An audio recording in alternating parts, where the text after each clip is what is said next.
이렇게 뜻깊은 자리에 불러주셔서 감사드리고요. 일단 최근에 이제 with 코로나라는 단어가 이제 유행처럼 이제 나오고 있는데 그런 상황 속에서 이제 지금 상황을 어떻게 이제 판단하고 앞으로 우리는 어떻게 준비해야 될 것인가에 대한 논의들이 필요할 것 같아서 일단 이런 주제로 말씀을 드리겠습니다. 일단 지금의 상황이 언젠 뭐 어떤 상황인지 먼저 말씀드리고 넘어갈 건데요. 일단은 작년에 제가 이제 강양구 기자랑 우리는 바이러스와 살아간다는 책을 낸 적이 있는데, 그러니까 지금 정말 위 코로나라는 단어를 그 당시부터 썼고 앞으로 꽤 오랜 시간 우리가 코로나19 때문에 고통을 받을 거다. 그리고 우리의 취약한 그런 모습들을 어떻게 바꿔갈 것인가에 대해서 논의를 한 적이 있습니다. 그러면서 말씀드렸던 내용 중에 하나가 뭐냐면, 그러니까 이미 사실 우리가 예전에 겪었던 팬데믹을 생각을 해보면 앞으로 우리가 코로나가 앞으로 어떻게 될 거라는 거를 예상할 수 있다는 부분을 말씀드리는 건데요. 스페인 독감 잘 아시겠지만 그러니까 지금의 코로나19 유행과 아주 유사한 패턴들을 보였습니다. 스페인 독감이 워낙에 봄철에 한번 유행하고 그 다음에 가을 겨울에 심한 유행을 했고 그 다음 봄에도 한번 유행을 했었어서 거의 비슷한 패턴들을 사실 보였기 때문에 많은 전문가들이 스페인 독감의 유행 패턴들이 계속 갈 거다, 2-3년 정도 갈 거라고 얘기를 했었고, 두 번째는 이제 이런 팬데믹이 길어졌을 때, 그러니까 아주 이제 그 코로나19가 토착화됐을 때 어떤 모습이 될 거냐를 대표적으로 보여주는 게 홍콩 독감하고 신종플루인데요. 홍콩 독감 아시겠지만 A형 H3N2라서 매년 겨울에 이제 유행하는 바이러스로 남아 있는데 이게 50년째 유행을 하다 보니까 바이러스의 변이가 상당히 많이 나타나 있어서 대륙마다 지역마다 심지어는 유럽 같은 경우는 국가 그 좁은 공간에 있는 국가마다도 이 유전형이 약간씩 다른 형태가 유행을 하고 있어서 똑같은 백신을 전 세계가 이제 맞고 있는데 어느 국가는 백신 효과가 나타나고 어느 국가는 백신 효과가 안 나타나는 그런 상황들을 맞이하고 있거든요. 그러니까 이런 변이 바이러스가 토착화돼서 겨울마다 유행하는 상황이 앞으로 몇 년 이후에 이제 그런 코로나19에서도 벌어질 거라는 것들을 홍콩 독감을 통해서 저희가 예상할 수 있고요. 2009년에 팬데믹 기억하시겠지만 2009년 처음 신종플루 시작됐을 때 그 공포감은 거의 코로나19 처음 시작했을 때는 큰 차이가 없었는데 11월 넘어서 백신 접종 이루어지기 시작하고 유행이 감소되면서 공포감이 많이 줄어든 것들 기억을 하실 겁니다. 또한 생각보다 신종플루가 이제 그 사망률이 높지 않은 그런 바이러스였기 때문에도 그랬는데요. 네, 기억하시지만 2018년 겨울이랑 2019년 겨울, 그러니까 코로나19 막 시작하기 시작했던 2019년 겨울에도 신종플루가 우리 지역사회 가운데 아주 크게 유행을 했었지만 그 당시에 우리가 신종플루라고 해서 뭐 걱정을 했거나 우리가 뭐 심각하게 생각을 했던 적은 없었을 겁니다. 아마도 코로나19의 미래가 신종플루처럼 한 3년, 5년, 6년 지나가다 보면 일단 코로나19도 우리가 생각하는 그러니까 독감보다는 좀 더 위험하게 느껴지긴 하겠지만 겨울에 토착화된 바이러스가 아마 되지 않을까라고 예상을 하는데 앞에 있었던 여러 팬데믹들이 지금의 그 상황들을 예견하게 할 수 있게 해주고 있습니다.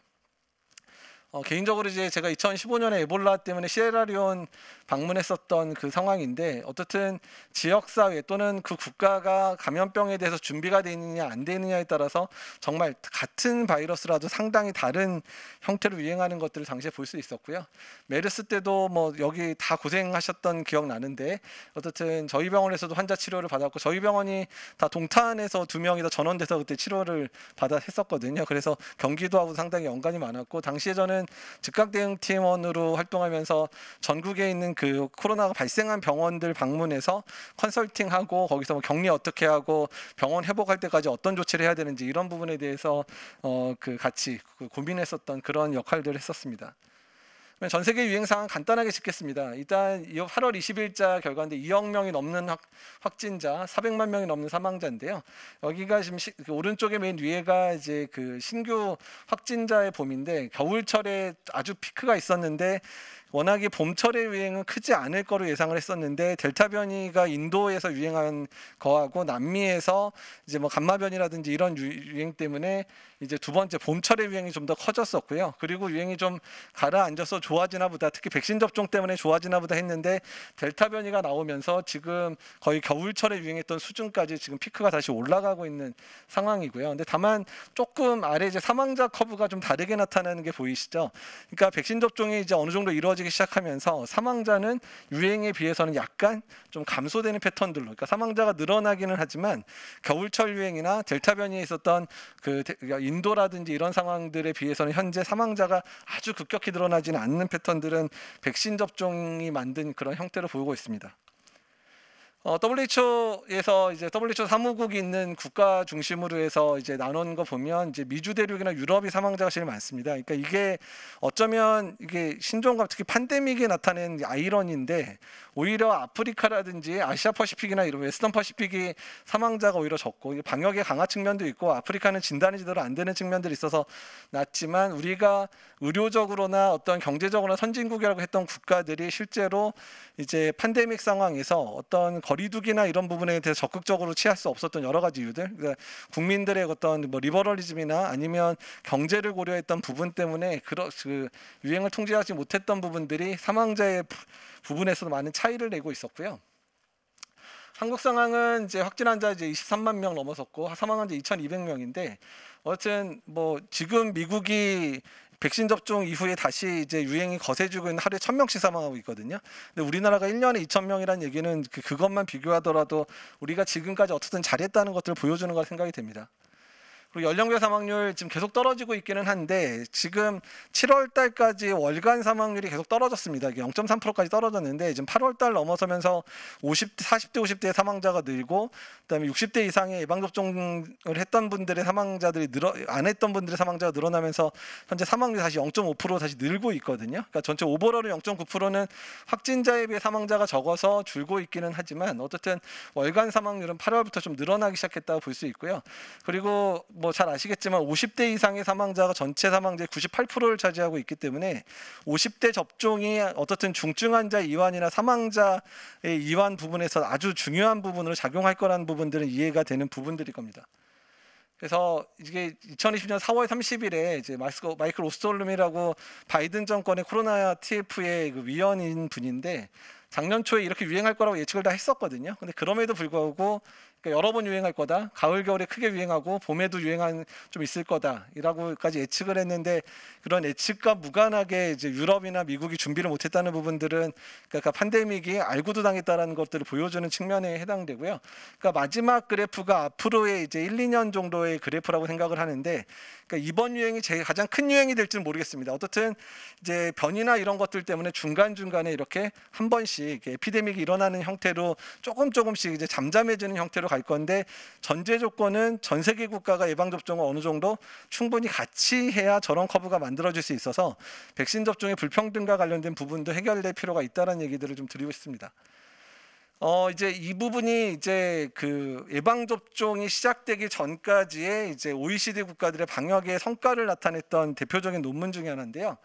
그러니까 이제 빨간색이 이제 우리나라나 호주, 아이슬란드, 뉴질랜드, 뭐 일본도 들어가긴 했는데 일본은 약간 좀 가운데쯤 있다고 보시면 되는데 초기부터 방역을 강화했던 국가들과 그리고 파란색이 그냥 뭐 미국이나 뭐 영국이나 유럽처럼 그냥 방역보다는 경제 위주로 한번 가보겠다. 어느 정도의 확진자를 용인하겠다라고 했었던 두 그룹을 비교한 건데 당연히 초반부터 방역을 강화했던 국가들이 사망자가 적은 거 첫 번째가 사망자 커브입니다. 그러니까 사망자가 적은 건 이해가 됩니다. 그러니까 이건 당연히 방역을 열심히 하고 확진자를 계속 줄였기 때문에 사망자가 적은 게 이해가 되는데 두 번째 그림이 GDP의 주간 단위로 분석한 건데 이제 경제적인 문제 때문에 이제 그 뭐 확진자가 어느 정도 나오는 걸 용인하겠다고 했던 국가들이 오히려 침체도 길었고 회복도 더디다라는 게 나오거든요.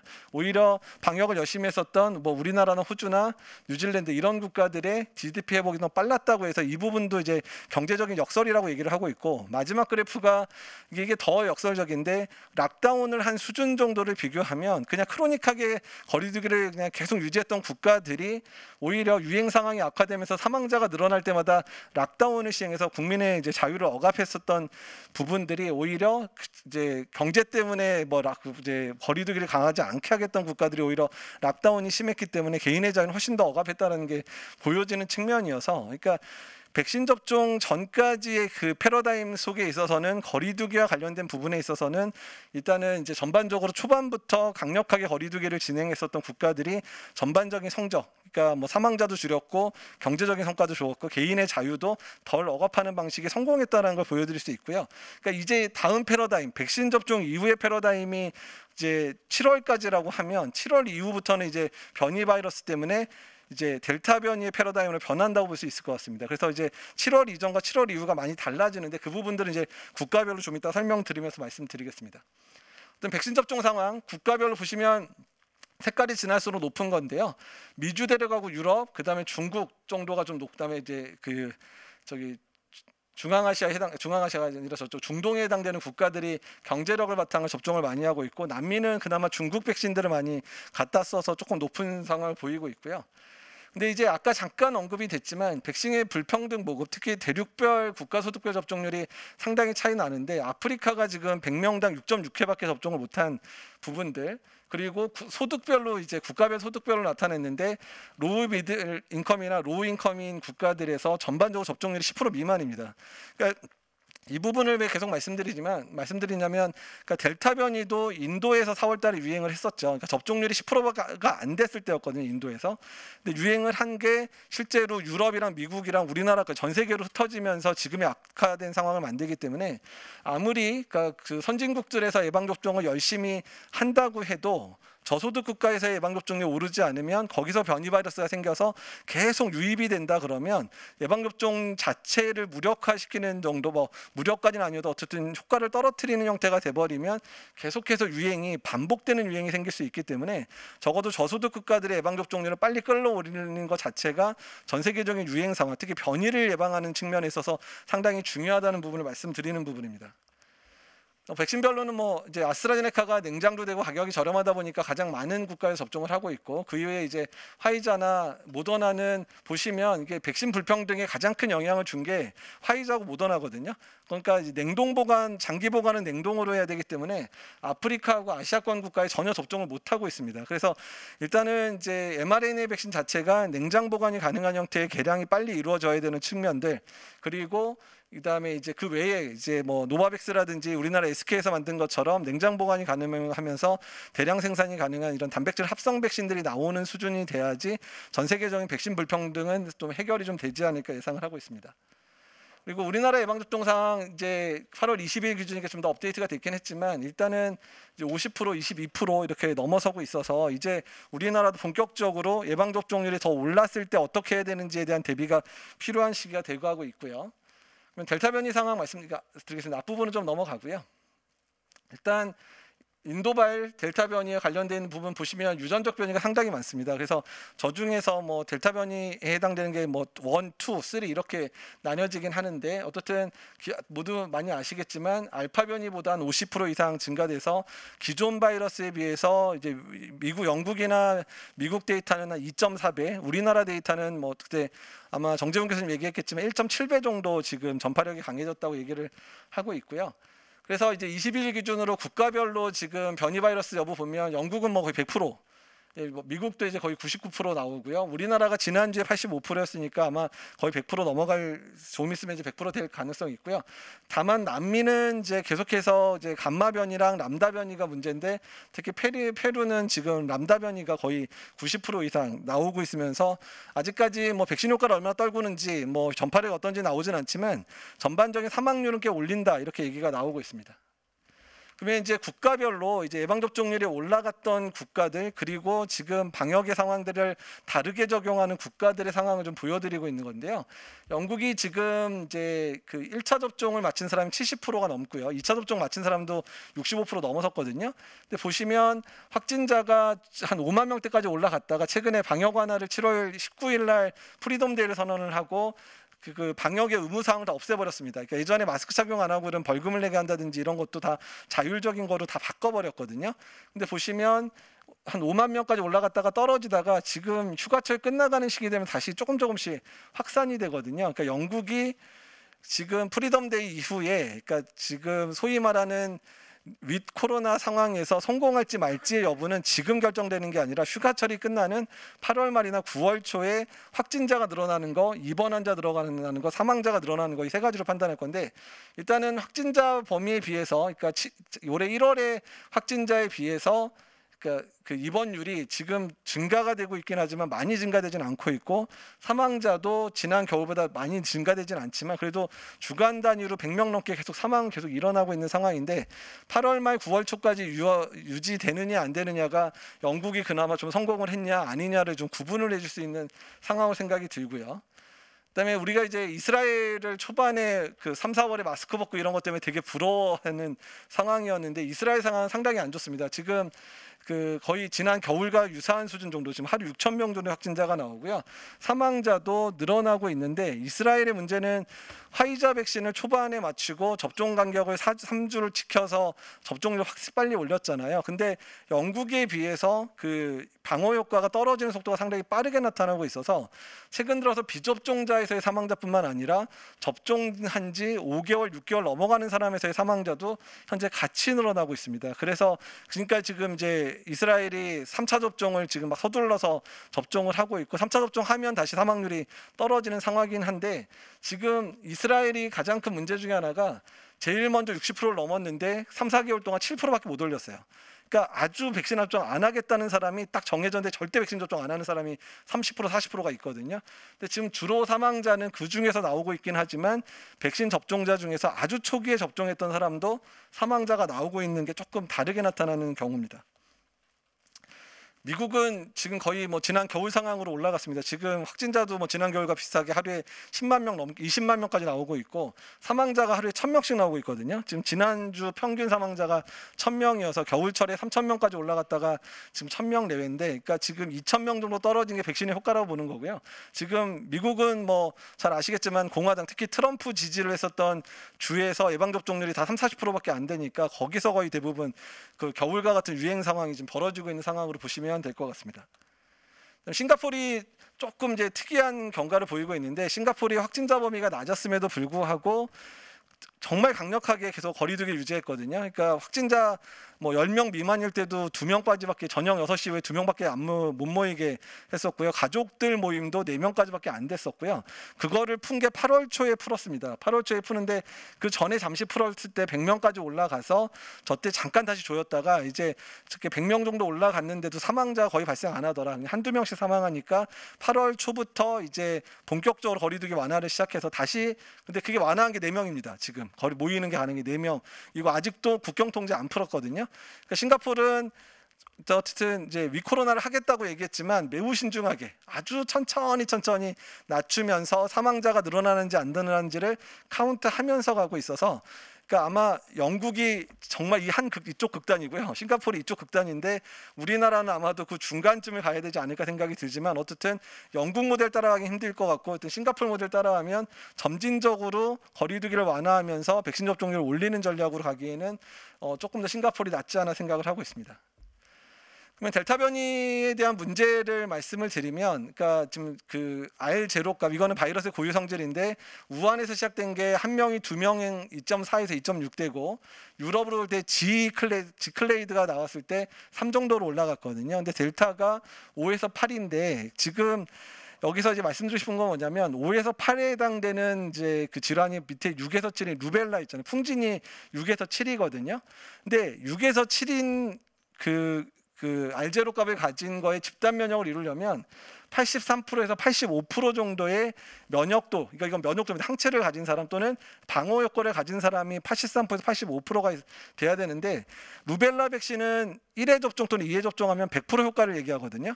그러니까 적어도 루벨라는 그냥 83%나 85%가 접종을 하면 그냥 이제 집단 면역 형성이 되는데, 만약에 비슷한 델타 바이러스를 여기다 넣으면, 지금 화이자가 아무리 좋아야 90%고 6개월 안 가잖아요. 그리고 아스트라제네카가 한 70% 정도를 잡는다고 하면, 두 개를 평균 잡아도 80%로 잡는다고 하면 100%가, 우리나라 국민 100%가 맞아도 집단 면역에 도달을 못한다는 결과가 나옵니다. 그러니까 변이가 나왔는데 전파력이 강해지든 아니면 백신의 효과를 떨어뜨리든 간에 백신만으로 지금 상황을 통제할 수 없는 상황이 된다는 것을 보여주는 부분이거든요. 그러니까 요새 왜 백신만으로 안 된다 이러니까 백신 무용론 얘기도 하는 사람이 있긴 하지만, 백신이 무용한 게 아니라 R0 값을 5에서 8이니까 이거를 낮추는 방법, 그러니까 RT 값은 여러 방역 상황을 통해서 낮추잖아요. 그러니까 거리두기를 통해서 5에서 8인 거를 거리두기 통해서 뭐 2에서 3 정도 낮추고, 그 다음에 마스크를 통해서 1 정도 낮추고, 백신을 통해서 뭐 0.5에서 1을 낮추고, 이런 식으로 다 낮춰가지고 만들어야 되기 때문에, 현재 델타 변이를 막기 위해서는 이제 백신만으로 안 되고 반드시 거리두기, 마스크를 계속 갈 수밖에 없다라는 게 나오는 부분입니다. 이게 이제 지난번 CDC에서 내부 자료로 공유를 해서 이제 미국이 마스크 착용을 이제 앞으로 강조하겠구나를 했던 결과인데, 그러니까 우리나라가 앞쪽에 가깝습니다. 내추럴 이뮤니티가 5%인데 우리나라는 1%도 안 되거든요. 지금 이제 그 감염된 사람 숫자가 적으니까 5%니까 백신 접종률이 100%까지 갔으면 확 이제 주행이 떨어지지만 미국이 60%잖아요. 60%에서 저 상황에서 델타가 그러니까 아래 거가 델타에 대한 부분인데 아래 걸 보시면 확진자를 감소하기 위해서는 그러니까 백신을 안 맞은 사람이 마스크 쓴 부분, 그러니까 약간 진한 보라색, 그 다음에 모든 사람이 마스크를 쓴 게 연한 보라색이거든요. 그러니까 60%일 때가 되더라도 저거를 확진자를 낮추려면 적어도 마스크 착용은 그냥 온 국민이 마스크 착용을 해야지 된다는 거 보여주는 거고요.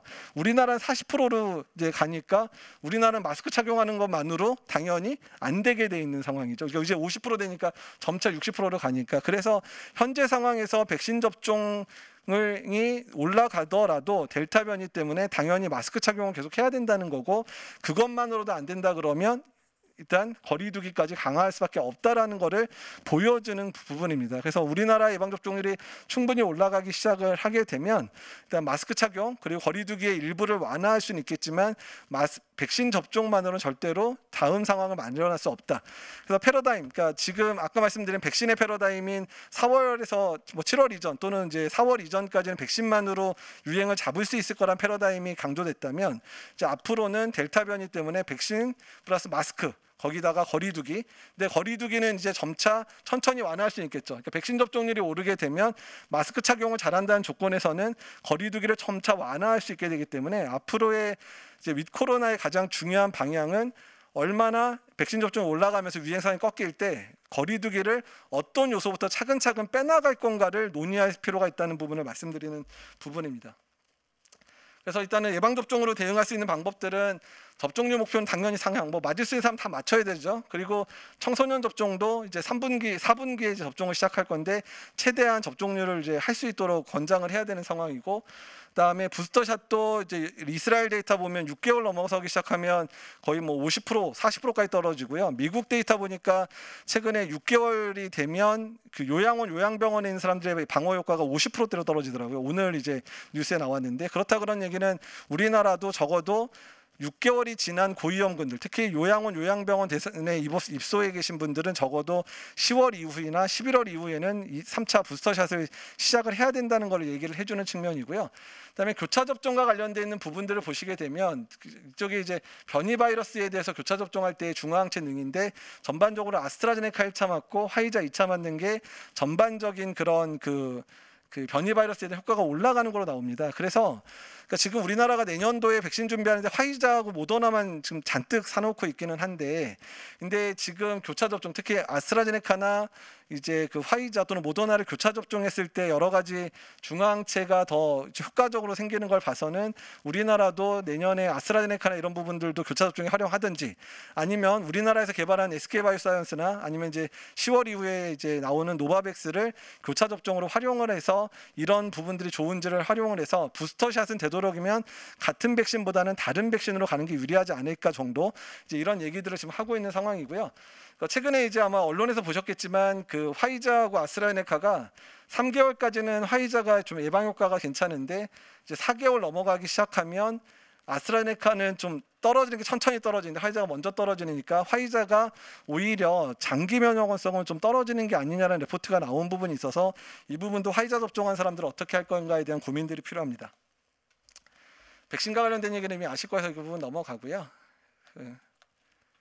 그래서 방역의 패러다임 변화가 가능한가에 대한 부분들을 말씀을 드리는데, 그러니까 이런 부분입니다. 그러니까 한국의 그 맨 위가 확진자 부분이고 사망자 부분인데 우리나라도 지금 이제 뒷부분 보시면 사망자가 점진적으로 조금 늘어나기 시작하죠. 그래서 지금 하루에 9명에서 10명 정도 사망을 하고 있는데 어쨌든 늘어나는데, 어쨌든 확진자에 비해 사망자는 많이 늘어나지 않지만 전체 확진자가 늘어나서 중증 환자가 늘어나다 보니까 늘어나는 거고, 그러니까 이게 이제 거리두기의 한계를 보여주는 부분인데요. 작년만 하더라도 유행이 악화된다고 하면 거리두기 단계를 올리기 전에 이동량이 먼저 떨어졌습니다. 특히 소매점 및 여가시설의 그 이동 변이가 우리나라 확진자 범위랑 아주 일치를 잘한다 그러는데, 지금 이번에 4차 유행 전에 그 소매점 및 여가시설 이용률이 지금 기준점을 넘어섰었고요. 그러니까 이때 이제 유행이 시작됐죠.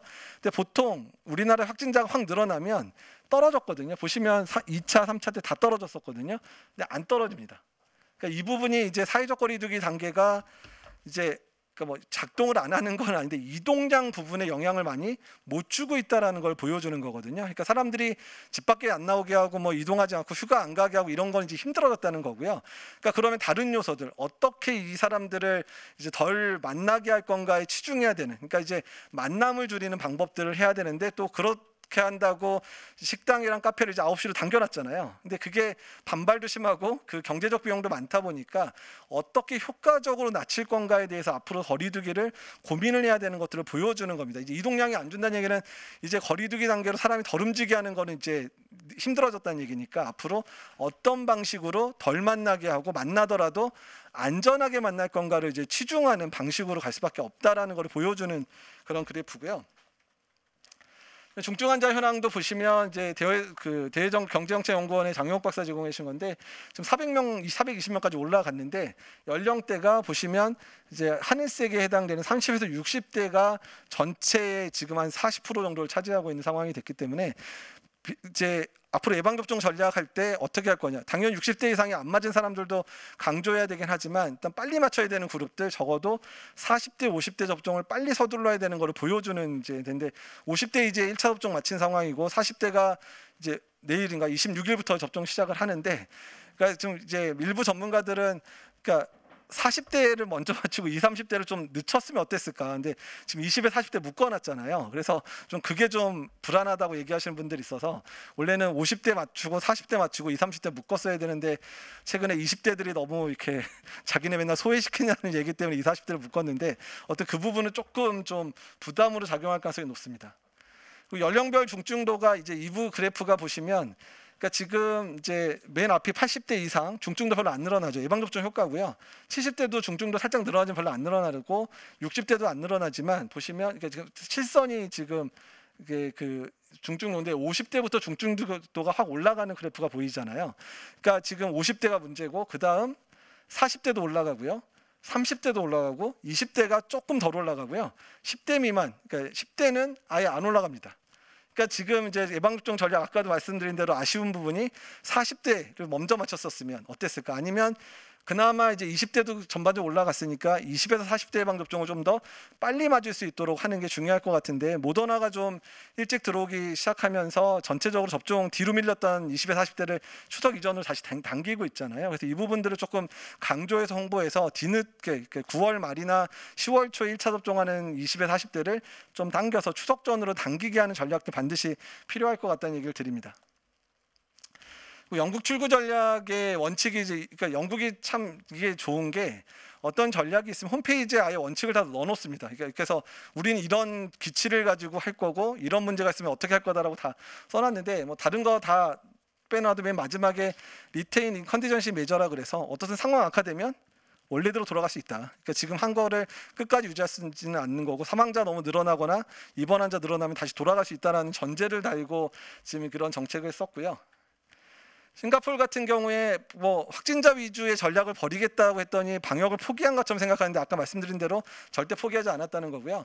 싱가포르이 이미 요 세이프 싱가포르 전략을 1월 달에 이미 홈페이지에 게시를 했습니다. 그래서 페이지 1 그러니까 이제 조금씩 준비하는 것들을 준비하는 단계, 페이지 2를 이제 4월 이후에 이제 시작을 해서 점진적으로 낮추고 있긴 한데 그래봐야 우리나라의 4단계 같은 수준을 지금까지 유지를 하고 있는 상황이고 지금 이제 세이프 네이션이라 그래서 3단계에 이제 진입을 하겠다는 걸 8월 초에 선언을 했는데 여기는 말은 그렇게 하는데 안 낮춰요. 이상하게 안 낮추고 있거든요. 근데 이제 지금 확진자 줄어들고 사망자 줄어드니까 낮추겠다고 선언을 해서 아마 8월 안에 점차 낮출 거를 예상을 하고 있는 상황인데 어떻든 우리나라도 윗 코로나라는 말을 할 거면 적어도 홈페이지든 뭐든 간에 전략을 공개를 하고 이런 수준에 도달하면 이때 뭘 낮추겠다라는 전략들을 보여주기 시작해야 됩니다. 그러니까 국민들한테 그냥 위코로나라고 던져놓고 위코로나가 뭔지도 모르겠고 어떻게 하는지도 모르는 상황으로 지금 3, 4주가 흐르고 있는데 그런 상황이 되면 안 되고 이 전략들을 짜는 게 중요한데 이제야 뭐 자문회의 열리고 막 이런 상황이어서 저희가 총리실에 자문회의 갔을 때 팀 꾸려야 된다. 전략회의, 전략팀을 꾸려서 로드맵 짜고 로드맵을 다 언론에 공개하고 그런 단계에 맞춰서 어떤 식으로 지원이 되고 어떤 식으로 거리두기 완화할 거라는 거를 보여줘야 된다고 얘기를 하는데 좀 많이 늦어지고 있는 것 같습니다. 이러다가 또 10월 돼가지고 막 하다 보면 또 되게 그 여론이나 이런 것들이 되게 좀 틀어질 수 있어서. 그러면 이제 일단은 제가 이제 뭐 이제 그 병원에 있는 사람이다 보니까 그럼 우리가 윗 코로나를 가기 위해서 제일 중요한 의료 체계는 어떻게 할 건가에 대한 부분들을 만들어야 되는데, 일단 진단 구조부터 이제 말씀을 드릴 건데요. 그러니까 지금 우리나라는 그러니까 선별진료소부터 생각해서 생활치료센터, 감염병 전담병원까지 다 임시시설입니다. 그러니까 비상을 위한 임시시설인데, 이걸 어떻든 간에 항시구조로 바꿔야지 위코로나든 뭐든 할 수 있거든요. 근데 일단 선별진료소의 가장 큰 문제는 진단을 하는 데기는 하지만 치료는 어디서 하고 있냐면 생활치료센터나 감염병 전담병원, 중증환 전담병상에서 병원 시설 또는 입소한 시설에서 하고 있기 때문에 이거를 어떻게 깨느냐가 제일 중요합니다. 이제 경기도가 재택치료를 열심히 해주고 계신데 일종의 하나의 모델이 되고 있을 것 같은데, 일단 무증상 경증 환자에 대한 치료 가능한 구조가 일단 선별치료소로 다 간 거죠. 그러니까 재택치료 자체가 지금 빠져 있는 상황들이어서 재택치료를 어떻게 할 건가에 대한 부분들을 마련을 시작해야 된다는 부분인데, 일단은 이제 지금 호흡기 전담 클리닉이 전국에 한 400개 정도가 만들어져 있으니까 호흡기 전담 클리닉은 일단 진단 역할도 하지만 처방이 가능하잖아요. 그러니까 이제 치료에 대한 부분들을 하는데, 일단은 그 중에 안은 적어도 재택 치료를 하려면 집에서 있는 사람이 덜 불안해야 되잖아요. 적어도 치료제를 뭐 맞았든 먹었든 이래야 가능하니까. 그래서 일단 제한하는 부분, 그건 제한하는 부분인데, 그러니까 유증상 고위험군, 적어도 지금은 고위험군을 40대로 50대로 봐야 되는 상황이니까 적어도 40대 50대의 유증상자는 호흡기 전담 클리닉에 뭐 주사실 같은 걸 마련해서 아예 항체 치료제를 그냥 루틴으로 맞고, 그리고 이제 집에 가서 기다리시고 증상 나빠지면 뭐 전원해 주겠다, 이런 식의 방향을 하든지, 경구치료제 출시 후에 처방 후 재택치료 관리니까 경구치료제가 뭐 아직은 쓸만한 게 없지만 뭐 9월 10월 되면 머크나 화이자에서 일부 이제 치료 승인 받은 약이 나올 수도 있으니까 그런 약제를 활용하는 방법도 있을 것 같고요. 그리고 이 호흡기 전담 클리닉의 중간 단계를 넘어서기 시작해서 전반적인 코로나의 중증도가 떨어지게 되면 일반적인 외래에서 환자를 볼 수 있게끔 구조적으로 변화를 시켜야 되는데, 지금 어느 병원이나 어느 의원의 외래는 검체 채취도 하기 힘들고 환자를 진료하기 힘든 구조니까 그런 외래 세팅 자체를 조만간 천천히 바꿔갈 필요가 있습니다. 이건 돈이 엄청나게 들겠죠. 어쨌든 그런 대비도 이제 시작을 해야지 위코로나의 진정한 모습이 될 것 같다는 부분이고요. 두 번째는 생활치료센터를 점차 닫는 형태. 그러니까 왜냐하면 우리나라가 확진자 숫자에 매일 수밖에 없는 이유는 확진이 되면 뭐 생활치료센터 가든 뭐 감염병 전담병원 가든 다 이제 입소하거나 입원을 해야 되니까, 확진자가 숫자대로 뭔가를 마련을 해야 되니까 당연히 확진자 위주로 갈 수밖에 없거든요. 그러니까 확진자 위주로 안 가고 싶다, 재택 치료가 가능하게 만들어야지 가능해지는 수준이 된다는 거죠. 일단은 치료제 선제적 사용을 아까도 말씀드렸지만 그러니까 만약에 지금 구조에서 바로 탈바꿈을 할 수 없으면 적어도 생활치료센터에서 주사 치료가 가능하게 만들자. 그러니까 지금 경구치료제가 마땅한 게 없으니까. 그래서 생활치료센터에서 유증상 고위험군, 특히 40대 50대에서 열 난다, 그냥 뭐 레키로나 그냥 IV 시켜주고 열 떨어지면 집에 가서 기다려. 그러니까 그러면 2, 3일 정도만 관찰하면 되니까 생활치료센터 입소 기간을 줄일 수 있는 측면들이 되니까 그렇게 동원할 만하고, 말씀드린 대로 경구치료제 도입 시에도 초반에 환자들이 집에 가기 무서워하면 생활치료센터에서 2일, 3일 정도 약을 먹이고 열 떨어지고 전파력 떨어지는 정도 어느 정도 확인이 되면 3, 4일 이제 생활치료센터에 있다가 집에 가서 이제 나머지는 정리하십시오 또 가능해지니까 이렇게 하는 거. 그래서 증상 호전되면 조기 퇴원 후 재택 치료를 하게 되면 생활치료센터의 턴오버가 상당히 빨라질 수 있는 측면이 되고, 재택 치료로 넘어가는 중간 단계로 이용할 수 있으니까 이런 부분들도 고려할 필요가 있겠다라고 이제 생각이 들고요. 그다음에 재택치료 환자의 관리 체계는 워낙에 뭐 이거는 경기도에서 잘하고 계셔서 일단은 제일 중요한 게 이제 열이 계속 나는지 여부하고 산소 포화도가 떨어지지 않는지, 그러니까 이 부분들을 좀 더 전산화시켜서 앱을 통해서 자동으로 들어가서 만약에 산소 포화도가 환자가 자거나 의식을 잃더라도 산소 포화도가 떨어지면 바로 관리자한테 통보가 되고 바로 이제 이머전시로 이제 환자를 이송할 수 있게끔 하는 시스템들을 갖추는 방식들을 고려하는 게 좋을 것 같고요. 그래서 환자 모니터링은 현재는 지금 이제 보건소에서 하는데 보건소가 너무 힘들잖아요. 근데 앞으로 호흡기 전담 클리닉에 위탁하는 방법, 자기네가 확진한 사람은 너네가 관리해 이렇게 해서 하는 방법들, 또는 위탁 기관, 그러니까 일종의 이제 재택치료를 위탁하는 병원 같은 데를 몇 군데 지정해서 하는 방법들도 할 수 있을 것 같고요. 그 다음에 제일 중요한 거, 재택치료 때 가장 불안한 요소가 지금 생활치료센터도 뭐 한두 명 죽으니까 난리가 났잖아요. 그래서 생활치료센터 무용론 나오는데 사실 생활치료센터가 있었으니까 집에서 죽는 사람이 없었던 거거든요. 근데 어쨌든 그 부분 재택치료시 중증 환자의 신속한 전원 측에 특히 응급실에 바로 내원해서 일단은 응급조치는 받게 만들어야 되거든요. 그러니까 응급실에 자리가 없다고 환자를 안 받아줘서 환자가 돌기 시작하면 이제 사망할 위험이 높으니까 일단 응급실에 이런 코로나 환자를 볼 수 있는 캐파를 늘려놔서 응급조치는 받아놓고 난 다음에 이제 뭐 병상으로 이동할 수 있게끔 하는 체계를 잘 만드는 게 중요할 것 같고요.